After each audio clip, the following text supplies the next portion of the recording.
Welcome back to Trumbull Valley. I'm in a little bit of a holding pattern right now because I don't want to complete my legacy until I've claimed my final base, which is going to be the Farmland Compound. And so right now, the only thing that's holding me back from that is the fact that I have nowhere near enough influence in order to claim it. So what I should be doing is probably just taking a few missions. I notice there's another thing that I've been neglecting, though, which is up here. I drove up to Mount Tanner just to engage with a mission. I never actually explored the place. You see, there's no icons up here. And so I really would like to spend some time up at Mount Tanner at some point. So I don't know what I'm going to have time for this particular session. I'm going to start by going on some missions, starting with a mission with the zombie trappers.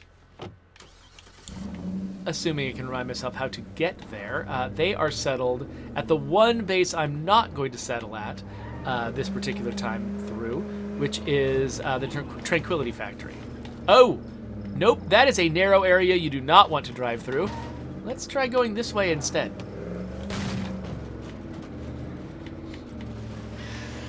So yeah, I just finished writing up the patch notes for our next update, which, you know, doesn't mean it's coming out anytime in the immediate future. We do try to get those done fairly early so we can test against them. But yeah, so it's we finished update 25 a little while ago. We're already working on the next thing, and there's just more to come in the future. This is the game that never ends. Oh, can I get through here, please? Thank you. I'm sorry, I'm very tired right now, and so when I say it's the game that never ends, it makes me sound like I was exhausted with the game, and I'm not. The game's wonderful. Working on this game is one of the best things that's ever happened in my career, and so please don't let me sound tired with the game by accident. I'm just tired because of life, because I'm an insomniac, because I'm a workaholic, and I've just been causing myself all kinds of problems, not giving myself enough of a rest. So I'm actually going to be taking this week off work. I've, that's another reason why I got the patch notes done kind of early, because I wanted to take a week off and let other people have everything they need from me before I go.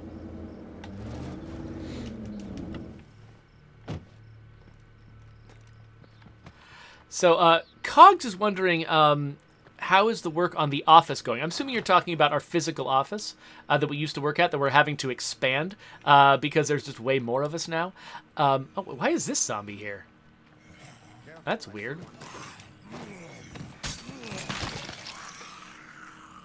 So, I mean, I don't know if there's any particular reason for that to be public knowledge. I mean, like how long it's going to take. I mean, we're going to be making the game the same way whether we're in the office or at home. The whole point of, a lot of the lessons that we've learned, logistically in the time of quarantine is, is the fact that actually, people are often a lot happier when they've got a lot of flexibility about where they're able to work. Some people really like working in a central office setting. Some people really like working at home.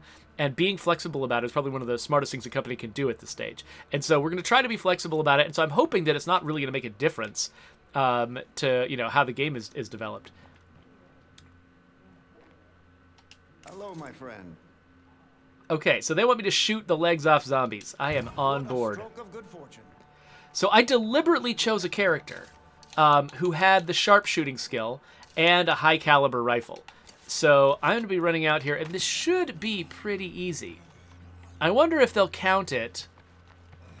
Oh wait, I got to travel to McDermott's Tavern first. Okay, I was about to shoot the leg off this zombie right in their base and see if they counted that, but no, I'm not going to do that. Oh, so Cogs is talking about, the reason he was asking about the office is because we're going to be getting an upgraded streaming space, and that matters to the audience. I guess so. I mean, again, it's going to be a lot of the same content, but one thing that a shared streaming space will allow us to do is, like right now, when we're streaming at home, the same person has to be the host, the player, the producer of the stream, and it's a big job. You can see both me and Joe often getting really frazzled about it. Like, if something goes wrong, it's like we have a lot of trouble sometimes keeping our cool about it because we're worrying about so many things at the same time. And so one thing I am looking forward to getting the new streaming space is the fact that we can split those jobs up. We can, if everyone's in the same room using the same equipment, we can do what I used to do before, which is, you know, I would be the stream producer and sort of the anchor. But most of the talking would be done by a guest host, and the playing would be done by Brant. And so all those jobs were split up, and I think it was a little bit easier for us to sort of keep our, just sort of each person would be focusing on a different aspect of the performance, and I think everything could be a lot more sort of solid. Each part would be doing better, and then the challenge would just be, making sure that they were coming together to make a cohesive whole. So yeah, I am kind of excited to get back to that. Ah! Get off! I guess maybe a suppressor would have been a good idea, huh? I need a breather. Okay, that's a lot of you. Fire in the hole!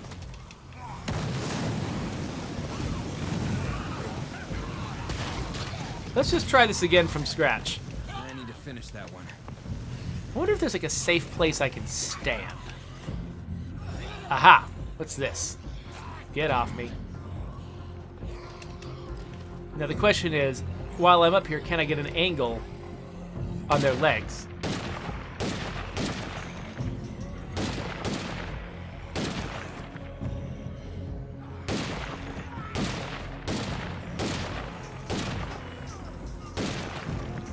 So, because I have the sharpshooter skill, I have a bonus to dismembering. However, I can't remember, is that one of the skills that levels up one of the buffs that levels up steadily over time? I think it is. So I don't actually have the benefit here.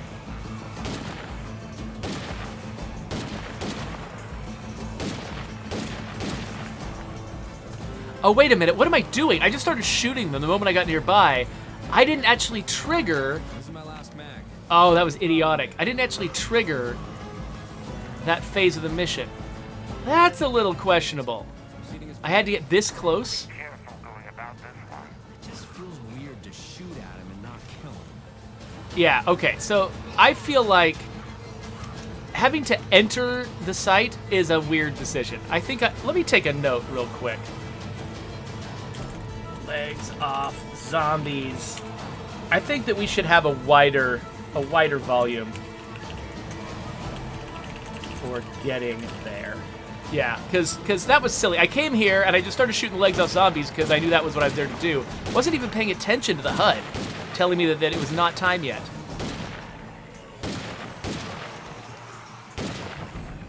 Luckily, I don't have to get a lot of them for it to count.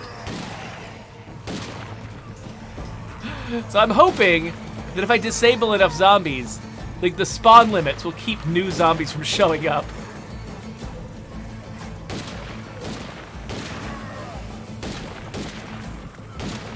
Just one more. There we go. So where is this feral? Oh, there he is. Okay, this feels like a bad time. Alright, so my car is way over there. I can't get on this roof, I don't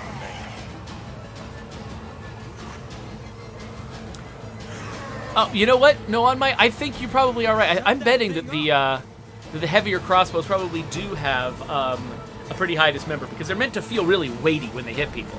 So I wouldn't be surprised if you're right that that's a good weapon to use. All right, so I could just make a break for it. All these zombies just lined up. Okay, here we go. Ah! So set those guys on fire while they're trying to come after me. Guy coming around the corner. Rah, I'm on fire. All right, great. That was a smashing success. Let's go and visit our old friends, the zombie trappers. Oh, Oh, Chunky Lover, sniper support probably would have been smart. Honestly, all of my radio commands would probably be smart for me to use ever. I keep forgetting that I have them. Now, in this particular moment, because I am trying to save up influence, using radio commands might not be the best move for me because, I don't want to spend the influence that I'm in the middle of trying to earn. But that said, I mean, yes, you're right. That would have been, using my radio commands would have been a great way out of that situation.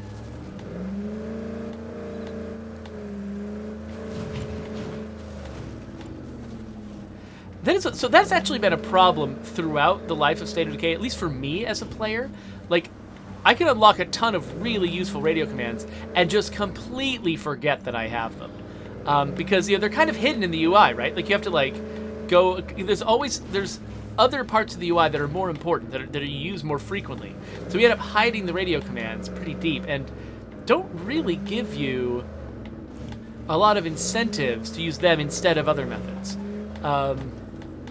So it's probably... I bet that I'm not alone among players in that I, have trouble remembering to use the radio commands. Yeah, no one might notice that I was just going way out of my way to avoid trying to drive through that truck and its trailer. Because, yeah, that is a really tight space, especially for, a big, clunky car. I probably am driving one of the bigger, clunkier cars in the game. Hello there. A fine performance, to be sure. Many thanks. All right. Have a good one. So those guys are done. The frontliners, they wanted me to bring them some ammo. I probably should have brought that with me from the beginning. I knew I was headed over there. All right, well, I've got tons and tons of ammo, so it's probably worth one rucksack of ammo for me to go over there and get some influence from those guys. So I'm going to head back to base and grab that ammo, and then once I've taken care of that mission, it'll probably be time for me to head up to Mount Tanner and have a look at that place.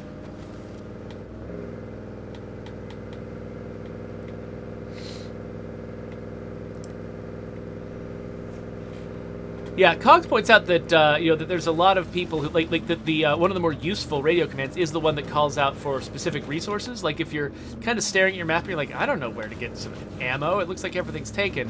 You can use the radio commands to find some ammo. And there's probably a lot of people who would love to do that all the time and completely forget that it's an option, or maybe to just never realize it. It's it's not the most obvious thing in the world for a new player to catch on to.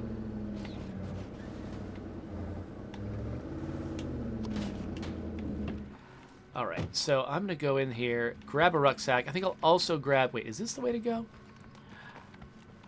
That's a way to go. Gotta watch the noise. I'll probably also grab myself another gas can just because. Gas can. And maybe some backup explosives just in case. What did I come for? Oh yeah, that's right. My storage should have a rucksack for these folks. Pull out an ammo rucksack. Ah, here is the door I wanted originally. Where is it relative? Oh, it's right there. Great. Cool.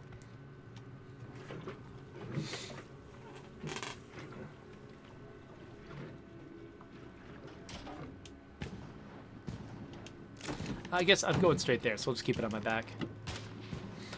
Awesome Twitch Dude wants me to tell folks about the Ghostbusters Easter egg in this map. So I think I pointed it out earlier when I went to go on that mission with the Red Talon recruit at the Red Talon base. But yeah, I mean, I don't know what there is to tell you about really. There's a Ghostbusters Easter egg. Somebody, one of our artists, built sort of a ramshackle version of Ecto-1. And it's hiding out in the mountains of Fairfield. And, yep, I mean, I don't know what much else there is to say about that, except, yep, it's a Ghostbusters Easter egg. Hey, folks, I got an offer you can't refuse. Well, I mean, you can, but humor me. Oh, no, bumped into a thing.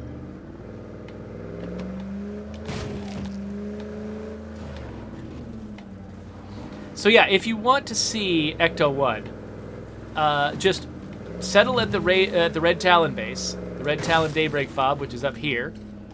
and make sure you don't already have a Red Talon demolitionist in your crew, because in order to go on the mission that takes you right there, you're going to need to use the open up the workshop and use the Call Chavez option there. That'll kick off a mission.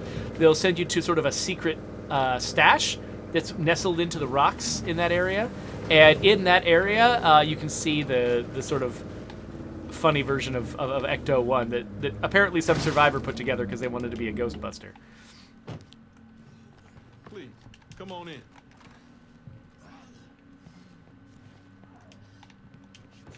Oh, you're gonna go fight a zombie? Okay, cool. Did that need everybody to go? Ha ha! It's my house now! Oh. Hey, Bryant. Here's an ammo rucksack. Au revoir, my friend. Good to see you. Come in. All right, 110 influence. That's actually not all that much influence, but whatever. Okay, let's head up towards... I don't need to mark it on a map. I know how to get there, don't I? Well, farmland's tough. Let's head up towards this outpost. And once we're up there, we'll just poke around and see what we can scavenge and everything. Huh. All right, let these guys deal with these zombies. I'm just gonna drive up this way.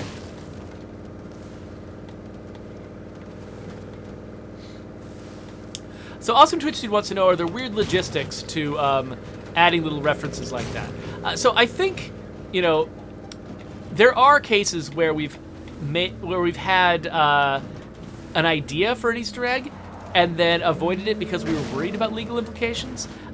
In general, I think there's sort of like a friendly acceptance of Easter eggs among... Oh, wow, what the...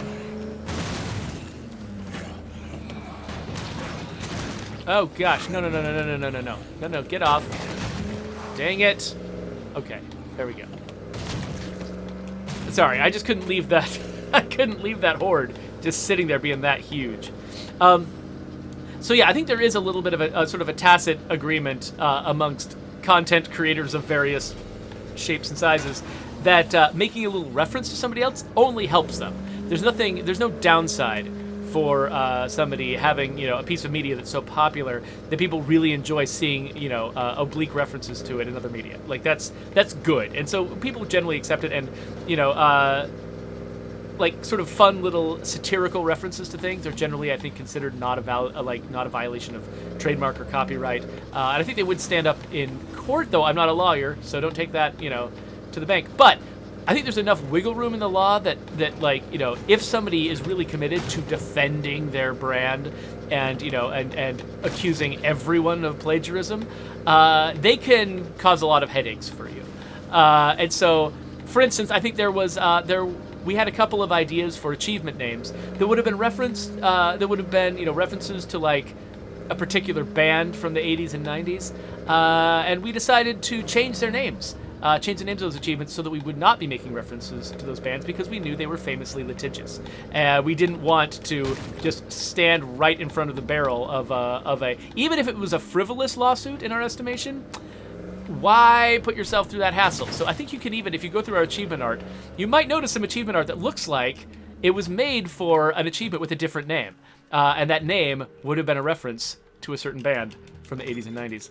I'm not going to go into any more detail than that. If you want to do some detective work, go ahead. I think it might be hard to figure out, though.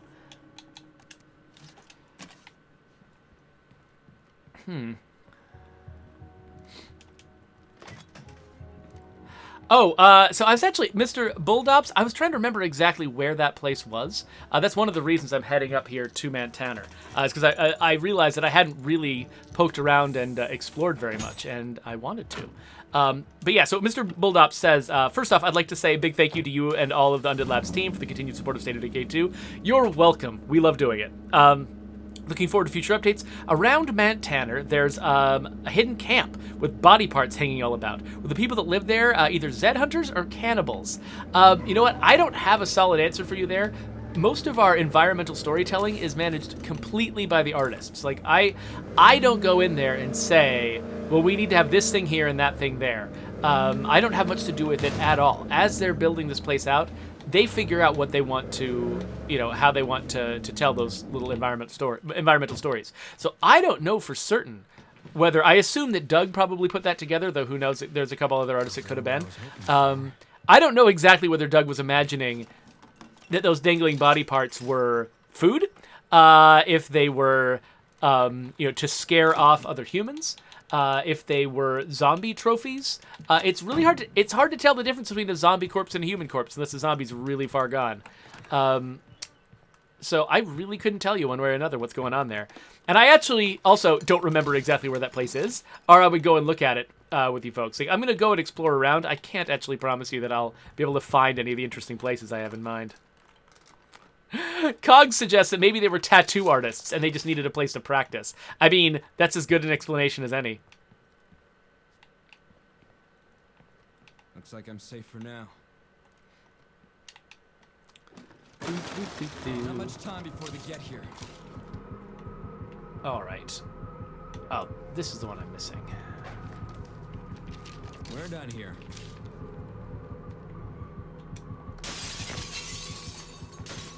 All right. It sounds like some zombies came after me, but I'm gone. Haha. All right, let's actually head up towards where it all started. Up here.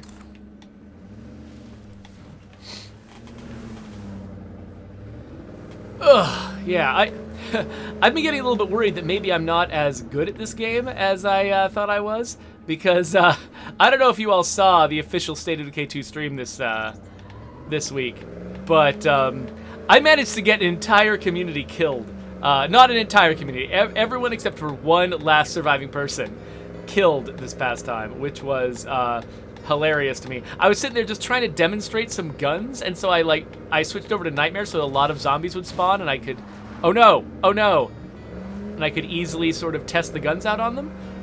But what I ended up doing was just inviting entire hordes of juggernauts and ferals into my base, and they just gave everyone blood plague, got them all killed. And the thing is, I probably could have saved them from blood plague, except I was trying to demo Tressy's grow chem, which meant I didn't have room for an infirmary at my base. And on top of that, I was trying to host a stream. I was trying to, go get through an agenda. And so I just didn't spend the time to cure all of my people of blood plague as they caught it. Because, I mean, I had cheats on and stuff. I totally could have done it. But, it would have been time away from the subject matter. And that's a little bit, a little tougher. So I'm trying to remember exactly where it was that the original story began. Brant identified it earlier. I think this is a little too down the hill from the ranger station, I think. So if the ranger station is here, I'm trying to remember which side of the ranger station Marcus and Ed came up to. I think, oh, it was this way. That's right. I'm pretty sure, anyway, that they started down here by this pier and then made their way up the hill towards the ranger station. I think that's where it was.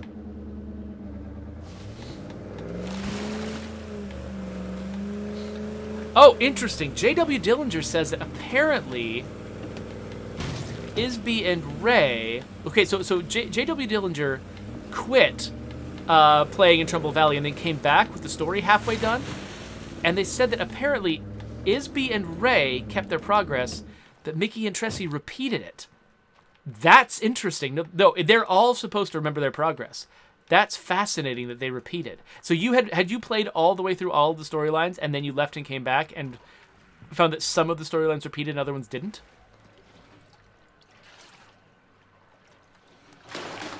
Not much time before they get here. Oh wait, I need to empty some stuff out of my backpack. So Cloudcraft says, this story bodes well. The story I was telling, I assume, about screwing everything up during a stream. That bodes well for tomorrow's stream. So Cloudcraft and I are planning on doing a stream focused on Darkest Dungeon tomorrow morning. So I've played Darkest Dungeon a bunch, and I love it in theory, except I just keep sort of screwing myself over, and I always end up getting into a position where I feel like I'm out of good choices. And I think a lot of it might be poor strategic planning at the beginning, or at least uninformed strategic planning. It turns out Cloudcraft is a very detail-oriented person who's very good at learning really good, learning and implementing really good detailed strats for games, and so he is probably going to be a much better source of I don't know, strategy for a game like Darkest Dungeon than I am. So he is going to give me a little bit of a tour of how to play it properly. So that's going to be fun. But the thing that's nice about Darkest Dungeon is that it's a turn-based game. So even if I get really distracted, I can still play it, hopefully, and not screw it up too badly. Oh, so no on my, we are planning on starting, Cloudcraft and I are going to meet up around 9 a.m. my time, which is, U.S. Pacific time. So it'll probably be a little bit after then. Friday mornings are my tougher mornings because, I usually stream on Fridays, Saturdays, and Sundays. But Fridays are still school days for the kids. And so even though I've got a much more flexible schedule on Fridays than I have on other weekdays, the kids still have the same old school schedule. And so a lot of times I'm needed to help wrangle the kids, get them to school, that sort of thing. So I usually have to start a little later in the morning on Fridays. So I was going to explore. I remember there was some interesting stuff around the shores of Lake Tanner. And so I was going to drive around here a little bit and just see what I could find. One thing I should do is check on my base here, on my farm specifically. Okay, it looks like the grow chem and boost yields are still in effect. Good.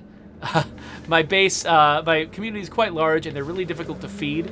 But I managed to sort of collect all of the right stuff to make one farm be sufficient to keep everybody going. So, but it takes some maintenance. I have to actually pay attention to it to make it work.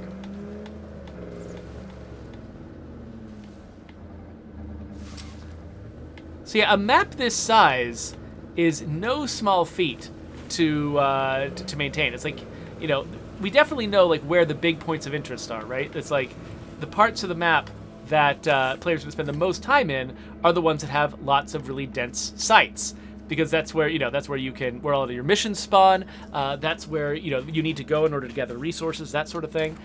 And so that means that a lot of players are never going to come up to this waterfall, for instance. But when you're the artist building the map, it's not like you can just make the parts of the map that the players are less likely to go to ugly, because somebody's going to go there, and every player is going to go to a weird place at some point. And so you can't just screw around. Like, you have to actually take every inch of, even places you expect players to just drive through at top speed, you still have to art out every inch of a place like that.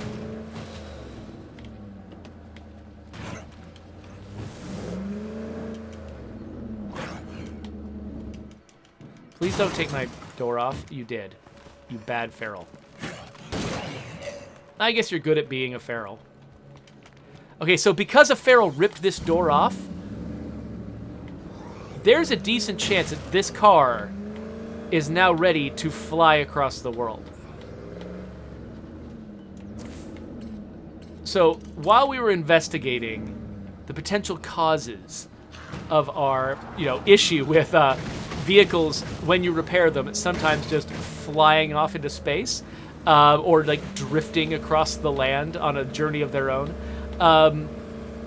We discovered that one of the potential causes was ferals ripping your door off. Like, if a feral rips the driver's side door off, it's very possible that that car is then going to be queued up to explode when you try to repair it. So I'm going to give that a try. I'm going to go try to repair this car now that a feral has nipped it. I don't know if that's necessarily, because there's multiple factors involved. And so, chances are there'll just be a normal repair job and everything will be fine. But just in case, this will be if it does work out that way, this will be kind of a, I don't know, potentially fun little thing to play test. I've just got to try to remember where the crap the bridge is. Where even am I? I don't know. I've already filled up my inventory, so might as well head back down to an outpost anyway. Cogs asks which leader I'm going to be legacying with. I forgot. I think I've got a trade. Yeah, I've got a farm 3, which means that my leader's a trader. So Washington here is a trader, which is appropriate because the trader was, of course, the legacy that was completely busted on Trumbull Valley for a little while. It's fixed now, and so I think it would probably be good for me to legacy with a trader so that I can demonstrate that we fixed it. But we'll get there. I really want to settle the Farmland Compound before we do that, so I'm going to keep trying to build up my influence and eventually get to the Farmland Compound. Oh, hello, Mr. Bloater friend.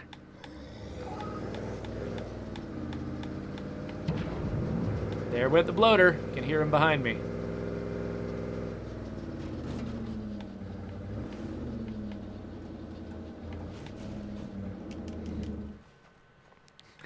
So Chunky Lover says that the stream was very funny, and that really, if I had just used a suppressor, I could have saved most of everybody. That is absolutely true.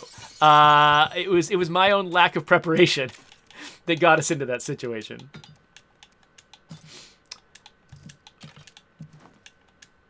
Okay, so let's grab a repair kit, and let's see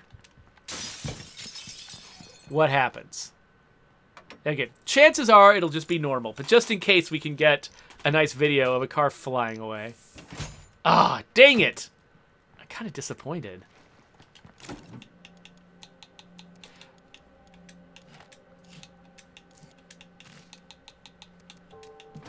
So, wait, what am I doing? Let's go with this, yes.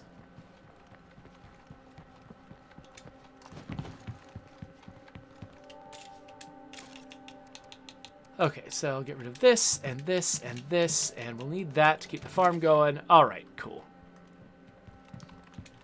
Well, how are we doing with our influence? Okay, we got 1,200 influence. We're making slow, steady progress.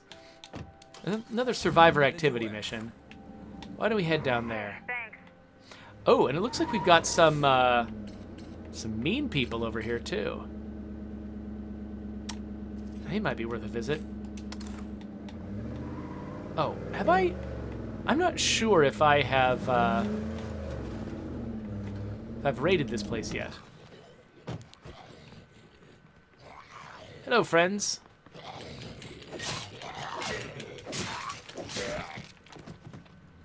Well, that was loud. Oh yeah, 8 containers.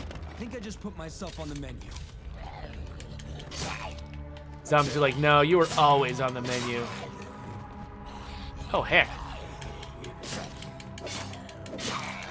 Yeah, those search crashes really bring in the zombies. But am I going to learn my lesson? Nope.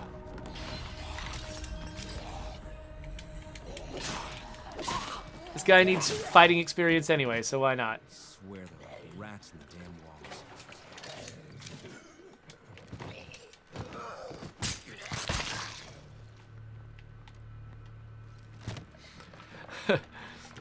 JW Dillinger thinks it's funny that I was disappointed that my game worked properly and the car didn't fly up in the air. Yeah, I don't know. It's like when, I mean, you actually spend a lot of time in that mindset when you're a game developer. Like, while, you know, you like it when the game works the way it's supposed to, I don't think I can go much longer without if you're aware that the game is sometimes failing, then finding the bug yourself is such a huge, like, is actually a really positive thing. When the bug happens to you, then that helps you fix it. You know, that means that you're taking a step towards making the bug no longer be there. So finding bugs is actually kind of a pleasant experience. It can be embarrassing when we see other people find bugs, but you finding a bug yourself is a good thing. This place is a bonanza. Nice. Okay, this is a really good spot. Now my character's tired. Okay, well, we're gonna head back, you know, vaguely towards home anyway. By way of this survivor activity mission. So we'll head down that way. Now, because I've got a full community, I'm betting this survivor activity mission, that any of the survivor activity missions that I get are not going to be the type that ever offer recruitment. Because those are usually gated on whether or not you've got room in your community. So since I definitely have no room in my community, I should expect these just to be a source of influence and maybe resources. Actually, you know what? I should probably go home first because I've got no room for resources right now. Oh, actually, I was right next to an outpost, and I could, you know what? Let's stop by another outpost real quick. Just empty out some of my inventory, so that if they do drop me a rucksack when I complete this mission, I can actually keep it instead of having to leave it somewhere.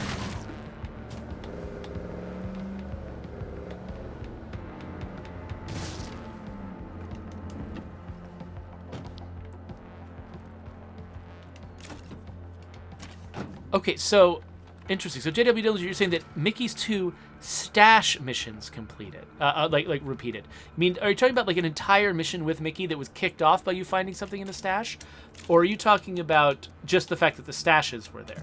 Because I think the stashes being there is all right. It's if the entire story plays out that it feels like something went wrong.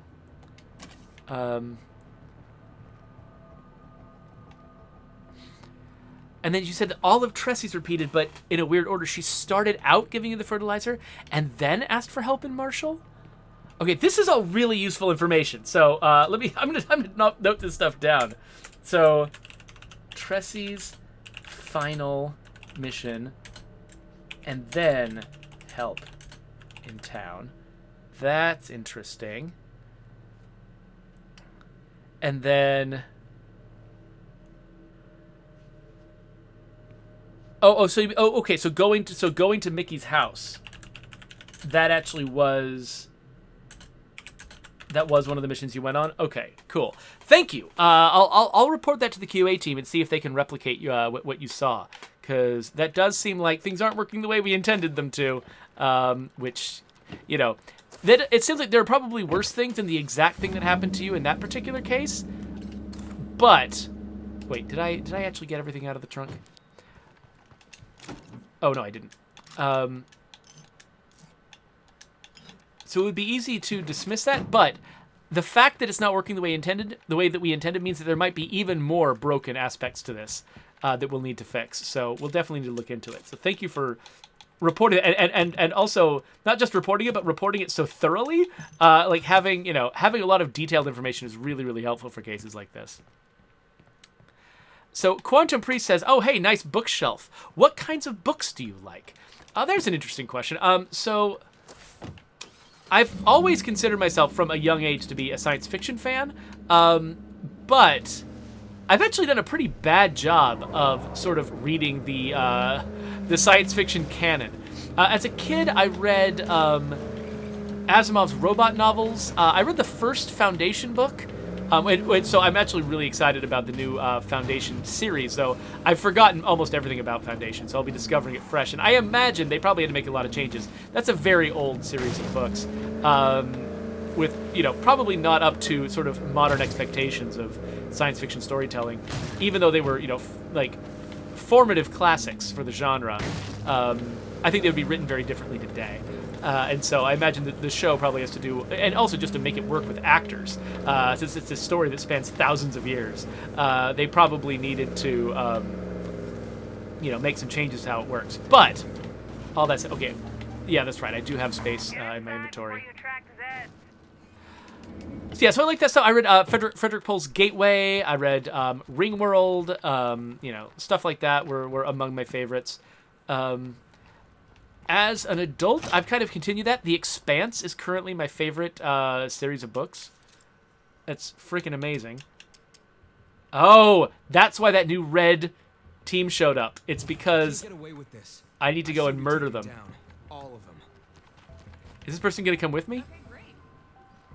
Yes. All right, lead the way. I need backup. We're going to go murder some fools. It's going to be awesome. All right. I'm a terrible human being. So I like that kind of stuff. I also, another one of my favorite writers recently is, he used to write under the name David Wong. He's recently switched to his actual name, which is Jason Pargin. And he wrote the John Dies at the End series, which is hilarious and horrific. It's a comedy horror series, which, comedy horror isn't the most common thing in the world, but it's really, really good. He also wrote this, a series that starts with, what's it called? Futuristic Violence and Fancy Suits. And the sequel is called Zoe Punches the Future in the Dick, which I think is funny. It's also a really funny series of books. What else have I enjoyed recently? But I also like to read like a certain amount of nonfiction. I really like Steven Pinker and Jonathan Haidt and some of these, you know, sort of like popularizers of modern sort of thinking about psychology and you know, the way that societies work, the way that people think. That's the place.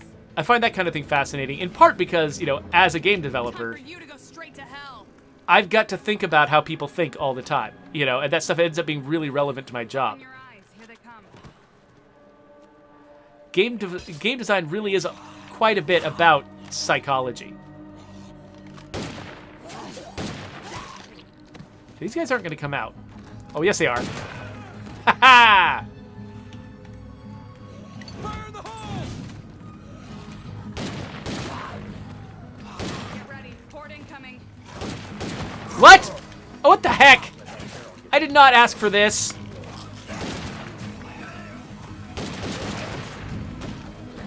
No more of Oh, that. crap. These hostiles are going to give me problems. What is up with this horde? There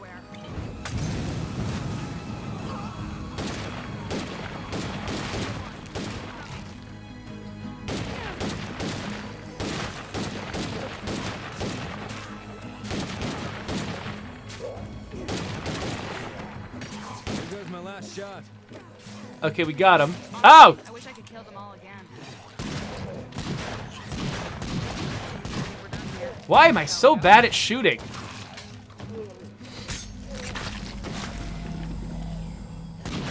I should reload. Okay, we did it, I guess. Wait, oh. Nope.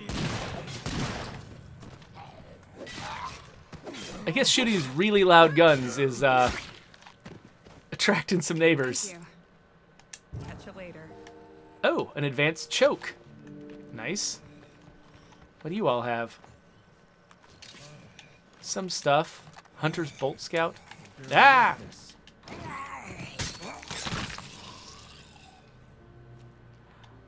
Oh, yeah, Magic Man, if you want to, if you want to send me a DM on Twitter or something like that, I think that's allowed. By the way, Magic Man, I'm really glad that, yesterday, I opened up Twitch. I was like, I want to, you know, I was about to head to dinner, but I was like, I just want to look at somebody, you know, see if anybody's playing the game real quick.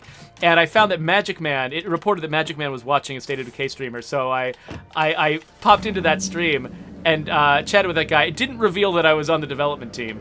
And the guy had some really kind of fun and interesting things to say about State of Decay 2 and sort of how it followed up on State of Decay 1. And I really liked his perspective, and it made me feel good because it was very complimentary, of course, about State of Decay 2. And, you know, I spend so much of my time fielding complaints about State of Decay 2 that it really helps now and then to hear someone say just really positive things about the creative choices that we made. Because he was talking specifically about sort of the type of game we decided to make in the wake of what we learned from watching players play State of Decay 1. And while, you know, some players are dissatisfied with the choices we made and just keep telling us, you know, oh, you should have made it more like Breakdown, or you should have made it more like this other game. This guy really liked the choices that we made. He thought it was really good, and so that made me feel really good. So I'm glad I followed you into that stream, Magic Man. Okay, so you don't have Twitter. Are you on our Discord, Magic Man? Because I know that, I mean, you might be able to find me in the membership of the official State of Decay 2 Discord. You know, they always recommend that we leave our DMs private or closed on Discord, but I'm dumb, and so I just leave them open. And so sometimes it means I have really cool conversations with fans of the game, and sometimes it means weirdos bother me. Magic Man, I do not consider you to be a weirdo, though, so feel absolutely free to, if you got a question, feel free to come and bug me there, if that's an option for you. Okay, yeah, maybe the Discord is probably the right way to find me. I think I'm like Undead Jeffrey or something like that in there. I gotta watch the noise. All right, so I'm all out of 762, I think. Yep. But I really wish that I had a decent ammo press, but unfortunately I don't. I've got a heavy-duty press, and I've got a shotgun press, but that's it. I guess I could install a mini fridge. Why not? But what I really wanted to do was sort ammo. How much space do I actually have for ammo? Just to be clear, Brett 70, Jones okay. represents the worst impulses of humanity. Thinking you can build a better world with guns? Please. All right, so I'm going to load a few bullets into this guy's AK, but since Down to he's the really last tired, magazine here. I'm just going to switch away from him and just let him be an NPC who's good at firing an AK.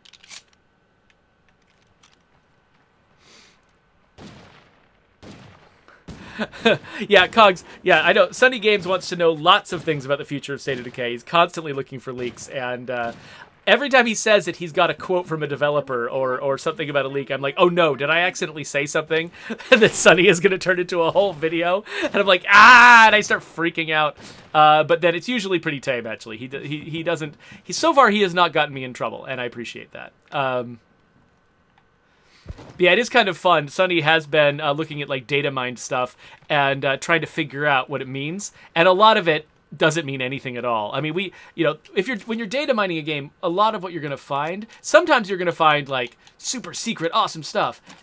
A lot of the time, what you're going to find is actually just halting attempts to do something, and then like I don't know. There are so many layers. Like if you dig through our radio commands, for instance, there's so many layers of like stuff we tried that didn't quite work that we canceled and replaced with something else ages ago.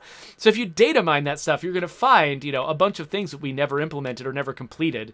That's never going to happen. You're not finding like secret stuff from the future. You're just finding weird stuff that we tried that we're not really going to do. And so a lot of the stuff that data miners are finding these days, I mean, the real stuff that we're going to work on next, we have just barely started it. Like, the future updates and stuff like that, major changes to the game in the future. A lot of that stuff has just barely started. So stuff that you could data mine today is not actually going to tell you anything about the future of State of Decay 2. So just, so take messages, from people who have started data mining the game to try to find out secrets about the future. Take what they say with a grain of salt. They don't know the context of any of that stuff, and things that they that they read as potentially being like, I've uncovered the secrets, as probably just something we threw away. Another successful supply run.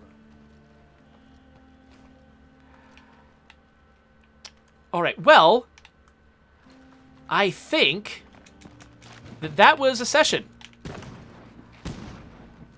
We didn't accomplish a ton. We do have more influence than we had before. We've got, 800 more influence than we had before? At this rate, it'll take us only a few more sessions to be able to earn the Farmland Compound. I guess if maybe I should kick off the series of legacy missions here. Just because, I don't want to kick off the last mission until we're ready to go. But legacy missions do tend to be rewarding We require some assistance. when it comes to influence. Wow. All of these icons being up has really tanked my performance. That's crazy. Our difficulty is unusual in nature, but we could definitely use your help. Holy crap. One-time asshole policy. You're an asshole once, and then I'm done with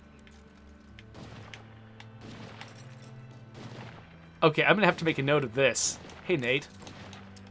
Done and done. That's really weird. Oh, wait, no. It's not that the icons are up. It's that all the characters are here. Right on. Why did we do that? Okay, so so I've actually gotten multiple questions recently from players asking, why don't you allow more than 6 characters to show up physically in the base at any one time? This is why you saw the frame rate hit that I took as soon as it spawned my entire community into this base. It's nasty, and I had no idea that was going to happen as a result of this mission. Hell yeah. But yeah, there's your answer. you spawn everyone into the base, and the frame rate just goes to crap. So, there you go. Yeah, I actually was tempted to just blame that on stream performance and not admit that it was a frame rate hitch, but no, that is the frame rate of the game. I was seeing it too, just like you. Okay, so we did get, because that was a legacy mission, it does give you a little bit more influence in other missions, so we did okay. But yeah, maybe it is time to wrap up this episode.